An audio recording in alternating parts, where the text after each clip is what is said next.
A disturbing picture has emerged of life at Sydney University's elite colleges where excessive alcohol consumption is expected and 1 in 4 women experience ually harassment.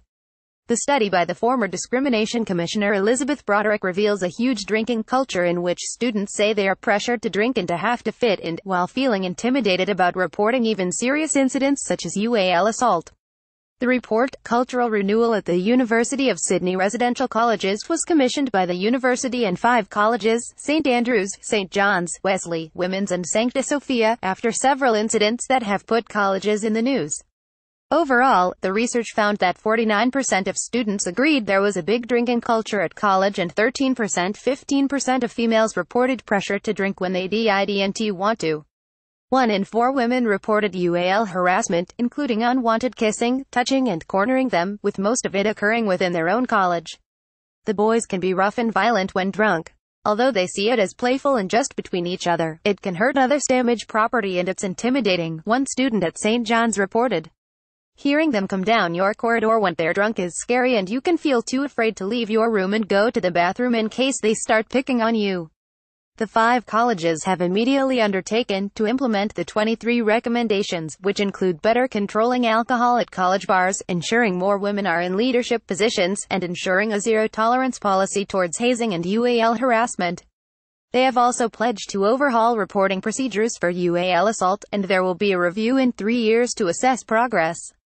A 6th college, the all-male St. Paul's, which made headlines in 2009 for having a pro-rape Facebook page, and which refused to participate, has agreed to come on board and will be subject to a review by June 2018. Broderick and her team spoke to 630 students and former alumni and conducted a survey which had a 69% response rate.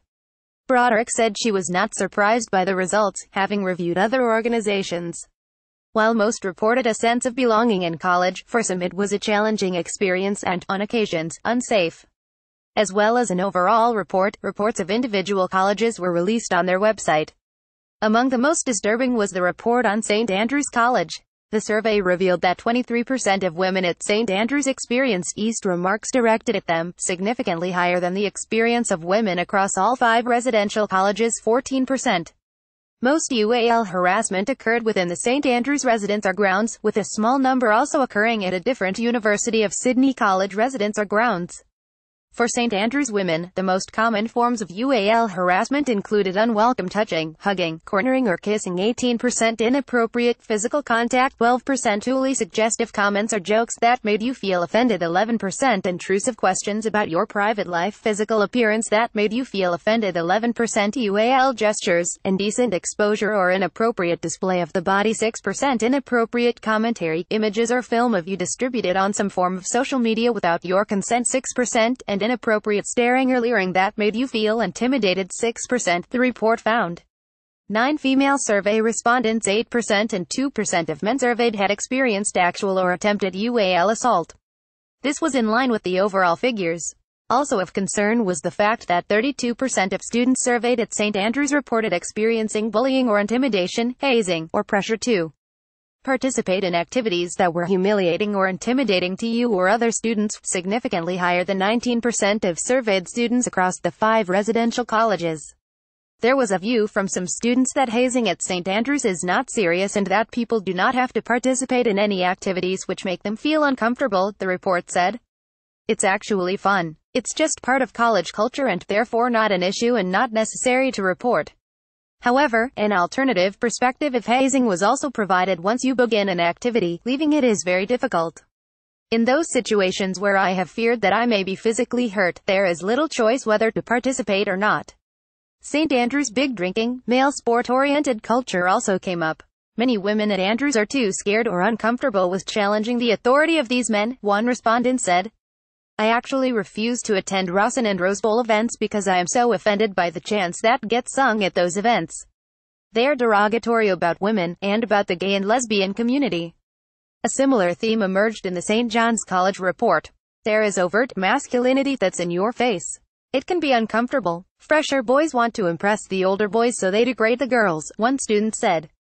All the colleges reported strong pressure to drink alcohol, and the project team has recommended that college bars be put under outside management and that buying alcohol with college funds be prohibited.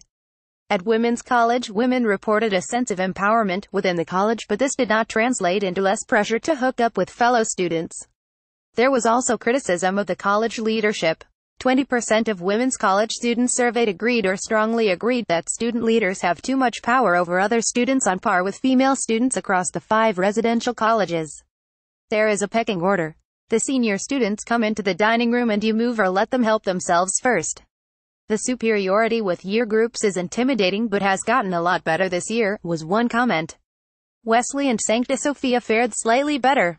The project found that 30% of Sancta Sophia students surveyed agreed or strongly agreed with the statement, "Drinking alcohol helps me to socialize and make friends at college," significantly lower than across the 5 residential colleges' 49%. Only 4% reported experiencing hazing. The Vice-Chancellor of Sydney University, Michael Spence, acknowledged that the report revealed embedded cultural challenges, particularly those that relate to alcohol consumption and the experiences of women at college. The project did not look at the governance arrangements in colleges, which ensure boards and councils are heavily weighted toward alumni. These have been seen as entrenching college culture and contributing to the college's inability to tackle the problems. But Spence issued a veiled warning that the NSW Education Minister, Rob Stokes, was in progress and could change legislation that governed colleges if there was not sufficient progress on cultural change. Last week, Stokes introduced legislation to overhaul the 160-year-old laws that govern St. John's.